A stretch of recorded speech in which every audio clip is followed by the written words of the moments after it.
Hello students, आप सब कैसे हैं? विश्वास है पढ़ाई कर रहे होंगे। तो हमारा जो लेक्चर था वो क्लास 10th की केमिस्ट्री चल रहा था और उसमें जो है हम कहाँ तक कवर किए थे, रासायनिक अभिक्रियाओं के बारे में पढ़ रहे थे कि केमिकल रिएक्शन क्या होता है और उनके टाइप्स क्या होता है। आज के इस लेक्चर में और हम आपका अपने आर्यावर्त एजुकेशनल एकेडमी में वेलकम करता हूँ। अब इसके बाद हम लेक्चर पर आते हैं कि क्या हमको पढ़ना है। तो आज के क्लास में हम जो है महत्वपूर्ण रिएक्शन पढ़ेंगे, अर्थात टाइप्स ऑफ रिएक्शन के बारे में पढ़ेंगे। और इसके पहले भी हम पढ़ चुके हैं कि कितने प्रकार के रिएक्शन होंगे और उसमें हम आपको योगात्मक अभिक्रिया, संकलन अभिक्रिया अथवा संयोजन अभिक्रिया के बारे में बता दिए हैं और हमें विश्वास है कि आपको समझ में भी आ गया होगा। तो अगर आपको समझ में आ रहा है तो आप क्या करिए, इस लेक्चर में अनंत तक नहीं, अंत तक बने रहिएगा। और वीडियो को अगर देखने में अच्छा लग रहा है और आपको समझ में आ रहा है तो वीडियो को लाइक कीजिएगा, शेयर कीजिएगा और अपने डाउट को कमेंट में ज़रूर पूछिएगा। तो आइए देखिए वीडियो पर, हम लेक्चर पर आते हैं। तो आज का हमारा लेक्चर है ऊष्माक्षेपी तथा ऊष्माशोषी अभिक्रियाएं। अब यहाँ पर देखो, exothermic and endothermic reaction. Exothermic reaction और एंडोथर्मिक रिएक्शन क्या होता है? ऊष्माक्षेपी तथा ऊष्माशोषी। तो ऊष्माक्षेपी का मतलब ऐसी अभिक्रिया, जैसे कोई पूछे ऊष्माक्षेपी अभिक्रिया क्या है तो आप बताइएगा ऐसी रासायनिक अभिक्रिया जिसके फलस्वरूप क्या होती है, ऊष्मा का उत्सर्जन होता है, अर्थात ऊष्मा निकलती है, उसी अभिक्रिया को हम क्या कहते हैं, ऊष्माक्षेपी अभिक्रिया कहते हैं। तो आपको हम डिफिनीशन यहाँ पर लिख नहीं रहे हैं, लेकिन जो वर्ड मैं बोल रहा हूँ उसको आप क्या करिएगा, स्पीड को स्लो कर लीजिएगा और उसको क्या करिएगा, अपने नोट्स में लिख लीजिएगा। तो एक बार हम पुनः डिफिनीशन बताते हैं कि ऊष्माक्षेपी अभिक्रिया क्या होता है। ऐसी रासायनिक अभिक्रिया जिसके फलस्वरूप ऊष्मा निकलता है, अर्थात ऊर्जा निकलता है, उसी रासायनिक अभिक्रिया को हम क्या कहते हैं, ऊष्माक्षेपी अभिक्रिया कहते हैं। तो डिफिनीशन आपको क्लियर हो गया होगा। तो अब हम आते हैं कि ऊष्माक्षेपी रिएक्शन के अंतर्गत कौन कौन से रिएक्शन आएंगे और किस प्रकार से ऊष्मा निकलेगा, उसके बारे में डिटेल में हम पढ़ते हैं। और आपके एग्जाम में अगर पूछा जाएगा तो यही क्या करेंगे, लिखेंगे। तो अब इसमें देखिए कि ऊष्मा निकलेगा। अब ऊष्मा जो होता है आपको पता होगा कि प्रकाश के रूप में निकल सकता है या टेम्परेचर। अब देखो, कोई रासायनिक अभिक्रिया के फलस्वरूप अगर ऊष्मा निकल रहा है तो इसका मतलब उसका टेम्परेचर, तापमान क्या होगा, बढ़ जाएगा। अब जैसे देखो, हम थोड़ा समझा देते हैं किस प्रकार से होगा। जैसे आप अलाव को जलाते हैं, अलाव जानते ही हैं, तो जब लकड़ी को जलाते हैं तो उसमें देखते हैं कि क्या होता है, प्रकाश निकलता है और उसके साथ साथ जो लपक निकलती है वो क्या होता है, उसमें ऊष्मा भी होता है। हम ठंडी के दिनों में क्या होते हैं, उससे हाथ सेकते हैं, ऐसा समझ सकते हैं। तो अब क्या होगा कि हमको क्या मिला, हमारे शरीर को क्या मिला, एनर्जी मिला, अर्थात हीट मिला। तो उससे हमारा शरीर क्या होता है, गर्म हो जाता है।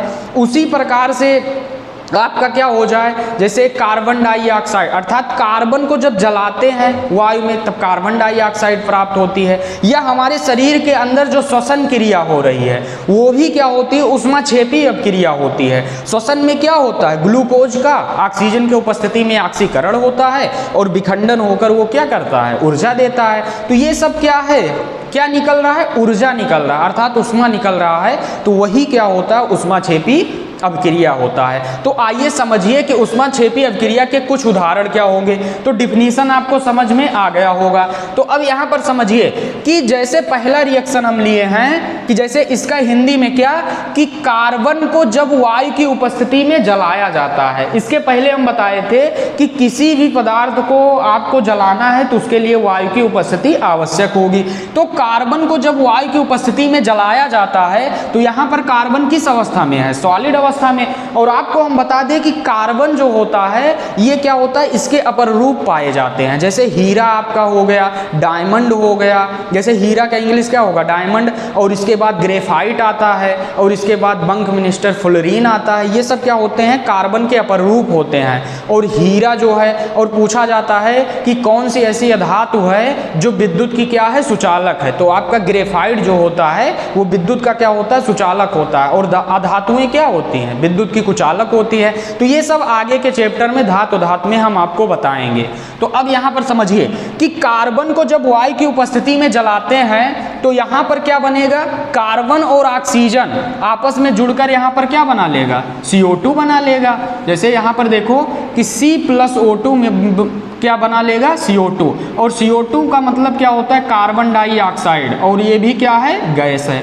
तो यहाँ पर किसका निर्माण कर लिया, कार्बन डाइऑक्साइड का, ऑक्साइड। जैसे आपको बताया गया होगा कि श्वसन में क्या होता है, हम ऑक्सीजन गैस को अंदर लेते हैं और ऑक्सीजन गैस जब जाता है तो फेफड़ों के अंदर जो है श्वसन क्रिया होती है और हम कौन सा गैस छोड़ते हैं, कार्बन डाइऑक्साइड गैस छोड़ते हैं। और वही कार्बन डाइऑक्साइड पौधे क्या कर लेते हैं, वो सांस के रूप में ले लेते हैं और भोजन बनाने में उपयोग कर देते हैं। तो इस प्रकार से जो है इस परिस्थिति में, अर्थात ये जो आपका पारिस्थितिक तंत्र है, इसको हम पर्यावरण कह सकते हैं, इकोसिस्टम है, इसमें क्या होता है, आदान प्रदान जो है चक्र के रूप में चलता रहता है। तो अब यहाँ पर देखो, पहले रिएक्शन में हमने क्या देखा, जब कार्बन को वायु की उपस्थिति में जलाए तो यहाँ पर कार्बन डाइऑक्साइड गैस तो बनी, लेकिन ऐसा देखा गया कि इसके फलस्वरूप क्या हुआ, उष्मा भी निकला। जैसे उष्मा निकला, या इसी को हम ऊर्जा के रूप में भी दिखा सकते हैं। तो उष्मा क्या है, एक प्रकार की ऊर्जा है। तो इसके फलस्वरूप क्या निकला, उष्मा निकला। तो जब उष्मा निकल रहा है तो इसीलिए इसको हम क्या कह देते हैं, उष्मा छेपी। छेपी का मतलब जैसे उष्मा का छेप, एक प्रकार से उष्मा देने वाली, उसके फलस्वरूप उष्मा निकले। तो उष्मा जब निकल रहा है तो इसीलिए हम क्या कह दिए, उष्मा छेपी अभिक्रिया। अब जैसे आप बताओ, कार्बन का मतलब क्या होता है, कोयला, एक प्रकार से हम कोयला समझ सकते हैं। तो अब कोयले को आप जब देखेंगे कि जो कोयला होता है उसको जब हम जलाते हैं तो उससे क्या होती है, लपट निकलती है, अर्थात वो जलता है तो उष्मा निकलता है कि नहीं। और उसके सामने जब हम हाथ से उसको, हाथ को सेकते हैं तो वहाँ से क्या होता है, हमको ऊर्जा मिलती है। या आप वैसे देखिए, कोयले की रेलगाड़ी चलती है। अगर कोयले की रेलगाड़ी या कोयले का इंजन बनाया जाता है तो वो कैसे होता है, रेलगाड़ी कैसे चलती है, कोयले का ईंधन के रूप में उपयोग किया जाता है और उसको क्या किया जाता है, जलाया जाता है। और जब उसको जलाते हैं हम वायु की उपस्थिति में तो उससे क्या होता है, ऊर्जा निकलता है, और वही ऊर्जा जो है रेलगाड़ी को चलाता है। तो ये तो समझ गए होंगे ना। तो बेसिक आप समझिए कि किस प्रकार से प्रोसेस हो रहा है। जब आपके दिमाग में प्रोसेस समझ में आ जाएगा कि उष्मा छेपी का मतलब क्या होता है और रिएक्शन में क्या कह रहा है, तो समझ में आ जाएगा। और हमें विश्वास है कि मैं आपको जो है एक एक लॉजिक देकर जो है उदाहरण के सहित किसी भी प्रकार से समझा दूंगा। समझ में आया ना। लेकिन लेक्चर में अंत तक बने रहिएगा और आपको क्या आएगा, बहुत ही मज़ा आएगा पढ़ने के साथ। पढ़ाई में आपका इंटरेस्ट भी लग जाएगा, इंटरेस्ट तो लगना ही चाहिए। अब देखो दूसरा रिएक्शन, तो पहला हमको विश्वास से समझ में आ गया होगा। जैसे कह दे कि कार्बन को जब हम वायु में जलाते हैं तो क्या बनेगा, तो आप बताइएगा, कार्बन को जब वायु में जलाते हैं तो कार्बन डाइऑक्साइड गैस प्लस उष्मा निकलता है, और उष्मा निकलने के कारण ही क्या होता है, इस अभिक्रिया को हम उष्मा छेपी अभिक्रिया कहते हैं। अब दूसरे रिएक्शन पर आ जाते हैं, तो इसको जानते रहिएगा कि जो CH4 लिखा गया है इसको हम क्या कहते हैं, मीथेन गैस कहते हैं। इसको हम क्या कहते हैं, मीथेन गैस कहते हैं। और हम आपको बता दें कि इसी को हम क्या कह सकते हैं, प्राकृतिक गैस भी कह सकते हैं। इसको क्या कहते हैं, प्राकृतिक गैस। जैसे कहा जाए कि निम्न में से प्राकृतिक गैस है, विकल्प दे दिया जाए तो आप जानते रहिएगा मीथेन क्या होता है, प्राकृतिक गैस होता है। अब इसमें देखो मीथेन हो गया, और इसी को हम मार्स गैस भी कहते हैं। इसको क्या कहते हैं, मार्स गैस। ये सब क्या होता है, जनरल साइंस का क्वेश्चन है, और जब यहीं से आप पकड़ बनाएंगे ना तो आगे कोई भी कंपटीशन देंगे। क्योंकि कोई भी कंपटीशन क्या होता है, जनरल साइंस का मतलब सामान्य विज्ञान, इसका मतलब क्या होता है, उसमें जो है आपका 10th के लेवल तक जितना भी आप पढ़े हैं वही सब दिया जाता है। और हम जब इसको सही से नहीं पढ़ते हैं ना तो आगे चलकर वही हमको प्रॉब्लम होती है कि हम कहते हैं कि समझ में नहीं आ रहा है या तैयारी करना है। तो इस प्रकार से अभी से ऐसे पढ़ो कि आगे जो है ये नौबत ना आए, एक प्रकार से कह सकते हैं, ऐसा जानते रहिएगा। अब देखो मीथेन है, इसको प्राकृतिक गैस या मार्स गैस कहते हैं। तो अब इसमें बात आई कि जैसे मीथेन को प्राकृतिक गैस कह दिए, मीथेन को जब हम जलाते हैं तब क्या बनेगा, क्या यह उष्मा छेपी अभिक्रिया है? तो जब मीथेन भी क्या है, एक गैस है ना, और मीथेन का उपयोग भी क्या किया जाता है, ईंधन के रूप में किया जाता है। जो आपका गोबर गैस होता है, जैसे घरों में जो बनाया जाता है गोबर गैस हम बनाते हैं, उसमें क्या होता है, सबसे अधिक मीथेन ही उसका मुख्य अवयव होता है, इसको जानते रहिएगा। अब देखो मीथेन, और ये दलदली स्थानों में मीथेन ज़्यादा पाया जाता है, जो कंपोस्ट खाद बनाई जाती है उसमें भी ये पाया जाता है। तो अब देखो मीथेन की क्रिया जब इससे कराएंगे, देखो क्या बनता है, तो यहाँ से कार्बन और ऑक्सीजन मिलकर क्या बना लेगा, हम यहाँ पर रिएक्शन लिख देते हैं। ये आपका मीथेन हो गया प्लस O2 हो गया, ये आपस में क्रिया करेगा तो क्या बनेगा, कार्बन और ऑक्सीजन मिलकर क्या बना लेगा, कार्बन डाइऑक्साइड बना लेगा। और यहाँ पर हाइड्रोजन है और इसके साथ ऑक्सीजन लेकर क्या बना लेगा, जल बना लेगा, और प्लस आपका क्या बन जाएगा, ऊष्मा निकलेगा, या यहीं पर हम क्या लिख सकते हैं, ऊर्जा निकलेगा। तो समझ में आ गया ना, क्या बनेगा, कार्बन डाइऑक्साइड गैस बनेगा, और इसके बाद आपका क्या बनेगा, ये लिक्विड के फॉर्म में निकल जाएगा, और यहाँ पर ये क्या होगा, गैस होगा, और ये क्या होगा, गैस होगा। और हम आपको बता दें कि जैसे इसमें देखो कि आप क्या होता है, कभी भी बोर्ड में, जैसे हमको पता है अधिकतर लोग अभी 10th में क्या होते हैं, बोर्ड की प्रिपरेशन करते हैं, तो आप विशेषतर ध्यान दीजिएगा कि जब आप कॉपी में लिखा करिए तो जैसे ये मीथेन है ना, तो रिएक्शन ऐसे लिखिए, और इसके बाद जैसे यहाँ पर मीथेन है तो यहाँ पर क्या लिख दीजिए, इसका हिंदी में नेम लिख दीजिए, मीथेन है,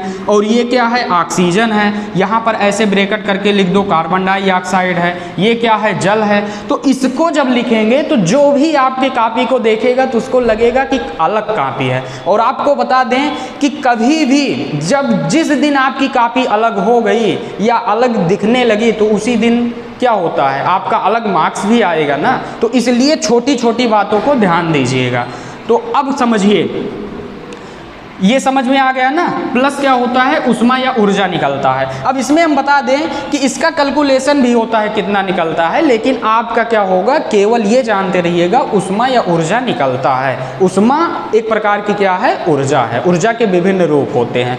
तो अब देखो कि इसका रिएक्शन क्या हुआ, मीथेन को O2 से क्रिया कराएं, कार्बन डाइऑक्साइड जल बना और ऊष्मा निकला। तो इस अपक्रिया को भी हम क्या कह दिए, ऊष्माक्षेपी अपक्रिया कह दिए। तो ये जानते रहिएगा। अब तीसरा आपका आ जाता है जैसे दहन अभिक्रिया। तो दहन का मतलब क्या होता है, दहन करना अर्थात जलाना। कोई भी पदार्थ अगर आप जलाएंगे तो उसका मतलब क्या कर रहे हैं, कंबोसेशन। तो उसमें क्या होता है, दहन। तो दहन का मतलब क्या होता है कि किसी भी पदार्थ को जलाना। तो जब किसी भी पदार्थ को हम जलाते हैं तो बताओ क्या निकलता है, ऊर्जा मिलती है हमको ना, ऊष्मा निकलता है। तो जितने भी दहन अभिक्रियाएं होंगी, चाहे जिसको हम जलाएंगे, तो उस स्थिति में क्या होगा, ऊष्माक्षेपी अभिक्रिया होगी, अर्थात उसमें क्या होगा, ऊष्मा निकलेगा। तो ये बात आप ध्यान रखिएगा कि दहन अभिक्रियाएं क्या होती हैं, ऊष्माक्षेपी अभिक्रियाएं होती हैं। अभी आपको ऊष्माशोषी के बारे में भी बताया जाएगा। तो दहन अभिक्रिया का मतलब समझ गए ना। अब आप समझिए कि यहाँ पर हम बता देते हैं कि कोयला, LPG, CNG और पेट्रोल का जलना। अब यहाँ पर देखो, अभी हम बता दिए कि यहाँ कार्बन क्या है, एक प्रकार का कोयला का रूप है।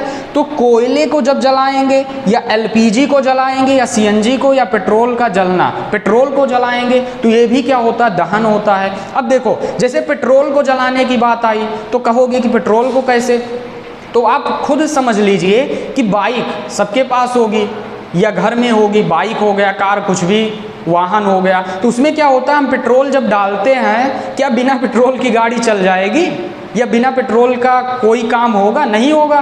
तो जब उसमें हम पेट्रोल डालते हैं इंजन में, तो इंजन में क्या होता है, केमिकल प्रोसेस होता है, रासायनिक क्रियाएं होती है। तो उस रासायनिक क्रिया के फलस्वरूप पेट्रोल क्या होता है, जलता है। और जब पेट्रोल जलता है तो वही ऊर्जा देता है, और जब ऊर्जा हमको मिल जाती है तो गाड़ी हमारी क्या होती है, चलने लगती है। अगर ऊर्जा न मिलता तो क्या होता, नहीं चलता। तो एक प्रकार से क्या हो रहा है, पेट्रोल भी वहाँ जल रहा है। तो इसी प्रकार से वहाँ ऊर्जा निकल रहा है, अर्थात हम कहेंगे ऊष्माक्षेपी अपक्रिया है, अर्थात ऊर्जा निकल रहा है। अब बात आई कोयला का जलना, ये तो समझ गए। अब LPG, तो LPG का मतलब घरों में सबके रसोई गैस होगा, जो रसोई गैस होता है, इसका फुल फॉर्म क्या होता पूछा जाता है, तो लिक्विड पेट्रोलियम गैस इसका फुल फॉर्म होता है, अर्थात द्रवित पेट्रोलियम गैस होता है। और हम आपको बता दें कि जैसे पहले वाले लेक्चर में हमने यहाँ पर बता दिया था कि जो एलपीजी होता है उसमें अगर रिसाव हो जाए, रिसाव का मतलब कहीं एलपीजी गैस लीक हो जाए और उसमें देखिए जब लीक हो जाता है तो हमको पता चल जाता है कि गैस जो है निकल रहा है। तो अब पूछा जाता है ऐसा क्यों होता है, किसके कारण पता चलता है। तो हमने क्या बता दिया था, वहाँ पर थोड़ा मिस्टेक हो गया था, तो उसमें हमने बता दिया था मिथाइल आइसोसाइनेट बता दिया था, लेकिन वो क्या कर दीजिए अपने नोट से वहाँ हटा दीजिए और याद कर लीजिए कि इसमें क्या होता है, एथिल मरकैप्टन होता है, एथिल मरकैप्टन,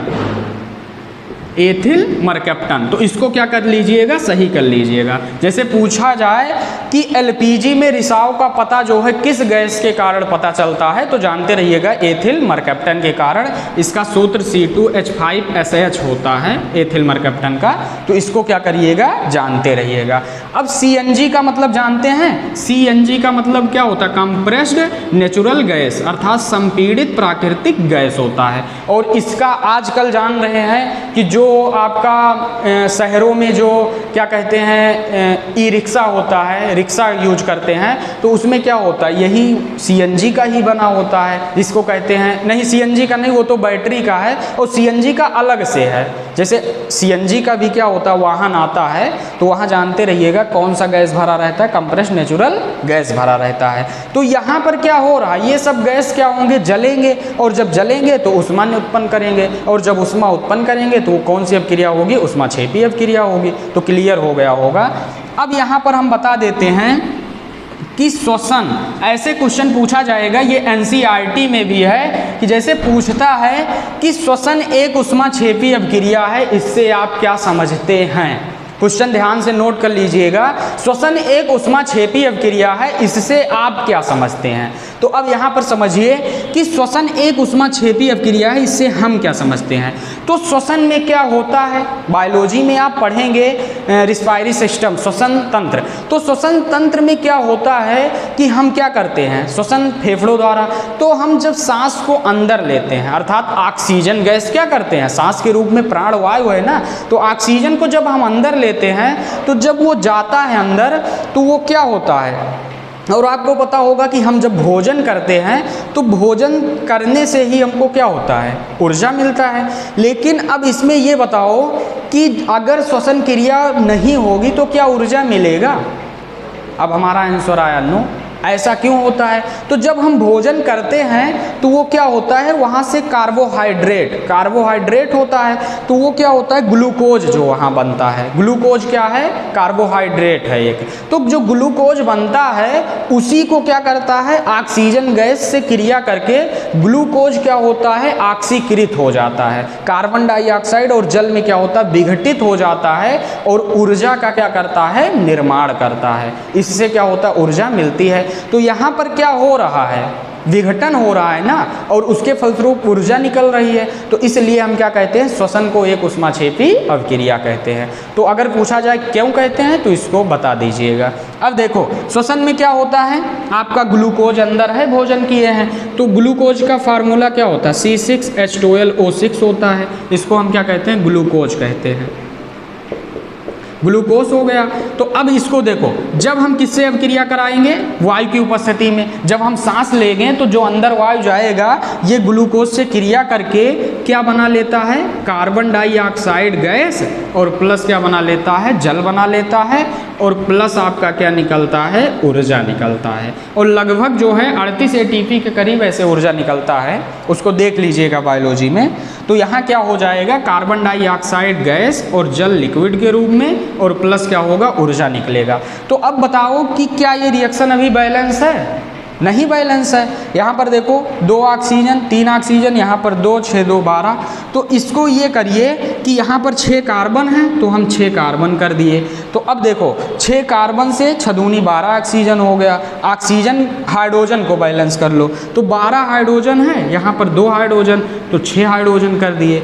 तो 12 हाइड्रोजन 6 दूना 12 हाइड्रोजन। तो अब ऑक्सीजन को हम देखते हैं, तो 6 दूना 12 और इसके बाद 6 18 हो गया, अर्थात ऑक्सीजन आपका क्या हो गया, 18 हो गया। और जब ऑक्सीजन यहाँ पर 18 हो गया तो एक मिनट रुको, हाँ, तो यहाँ पर हम क्या कर देंगे, 6 ऑक्सीजन पहले से है और यहाँ पर 12 ऑक्सीजन अगर कर देते हैं तो उसके लिए क्या करना पड़ेगा, यहाँ पर 6 करना पड़ेगा। तो अब समझिए कि क्या यह संतुलित हुआ, 6 ऑक्सीजन, 6 दूना 12 ऑक्सीजन, और इसके बाद आपका क्या हुआ, 6 दूना 12, 6 18 और 12 6 18 और 12 हाइड्रोजन और 6 दूना 12 हाइड्रोजन और कार्बन 6 और कार्बन 6, अर्थात ये अभिक्रिया क्या हो गई है, संतुलित हो गई है। तो अगर आपसे पूछा जाए श्वसन एक ऊष्माक्षेपी अभिक्रिया है, इसको क्या करिए, प्रूव करिए, तो आप बताइएगा श्वसन में कैसे क्या होता है कि जब हम श्वास को लेते हैं, ऑक्सीजन गैस अंदर प्रवेश करता है तो उसमें क्या होता है, जो भोजन किए रहते हैं तो वो कार्बोहाइड्रेट अर्थात ग्लूकोज क्या होता है,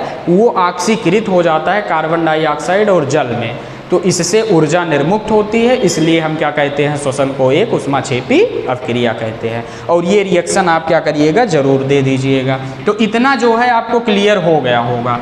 अब इसी में एक और आता है कि बिना बुझे चूने की जल के साथ अभिक्रिया। तो अभी कल ही हम इसके पहले वाले लेक्चर में बताए थे कि बिना बुझे चूने का सूत्र क्या होता है, कैल्शियम ऑक्साइड। ये क्या है, कैल्शियम ऑक्साइड है, ये बिना बुझा चूना है, ठोस अवस्था में होता है। जब इसको हम जल में डालते हैं अर्थात जल के साथ अभिक्रिया करते हैं तो यहाँ पर क्या होता है, कैल्शियम हाइड्रोक्साइड बनता है अर्थात बुझा हुआ चूना बनता है। तो यहाँ पर क्या हो जाएगा, कैल्शियम हाइड्रोक्साइड हो जाएगा, वो भी एक्वस मीडियम में बुझा हुआ चूना, और प्लस आपका क्या होता है, उष्मा निकलता है। उष्मा का मतलब ऊर्जा निकलता है। जैसे आप अगर कहीं पुताई हो रही होगी उसमें देखिएगा कि जब हम चूने को जल में डालते हैं तो उससे क्या होता है, उष्मा निकलता है अर्थात उसमें क्या होता है, ऊर्जा निकलता है, और इसीलिए हम क्या कह देते हैं, उसको ऊष्माक्षेपी अभिक्रिया कह देते हैं।